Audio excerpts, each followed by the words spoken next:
एक भक्त थे। उन्होंने भगवान का नाम जपते हुए जीवन बिता दिया, पर भगवान से कभी कुछ नहीं मांगा। एक दिन वे भक्त बांके बिहारी मंदिर गए, पर ये क्या, वहां उन्हें भगवान नहीं दिखे। वे आसपास के अन्य भक्तों से पूछने लगे कि आज भगवान कहाँ चले गए। सब उनकी ओर हैरानी से देखते हुए कहने लगे, भगवान तो ये रहे, सामने ही तो हैं, तुझे नहीं दिखते, तू अंधा है क्या? उन भक्त ने सोचा कि सबको दिख रहे हैं, मुझे क्यों नहीं दिख रहे? मुझे ये सब दिख रहे हैं, भगवान ही क्यों नहीं दिख रहे? ऐसा विचार कर उनका अंतःकरण ग्लानि से भर गया। वे सोचने लगे, लगता है कि मेरे सिर पर पाप बहुत चढ़ गया है, इसीलिए मुझे भगवान नहीं दिखते। मैं इस शरीर का अंत कर दूंगा। आखिर ऐसे शरीर का क्या लाभ जिसे भगवान ही न दिखते हों? ऐसा सोचकर वे यमुना में डूबने चले। इधर अंतर्यामी भगवान एक ब्राह्मण का वेश बनाकर एक कोढ़ी के पास पहुंचे और कहा कि ऐसे ऐसे एक भक्त यमुना को जा रहे हैं, उनके आशीर्वाद में बहुत बल है। यदि वे तुझे आशीर्वाद दे दें तो तेरा कोढ़ तुरंत ठीक हो जाए। ये सुनकर कोढ़ी यमुना की ओर दौड़ा।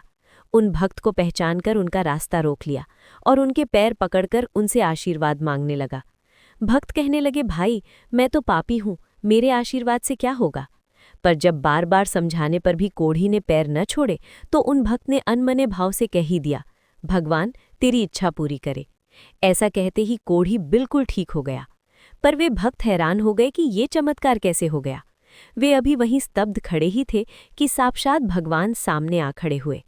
उन भक्त ने भगवान को देखा तो अपने को संभाल न सके और रोते हुए भगवान के चरणों में गिर गए। भगवान ने उठाया। वे भगवान से पूछने लगे, भगवान ये आपकी कैसी लीला है? पहले तो आप मंदिर में भी दिखाई न दिए और अब अनायास आपका दर्शन ही प्राप्त हो रहा है।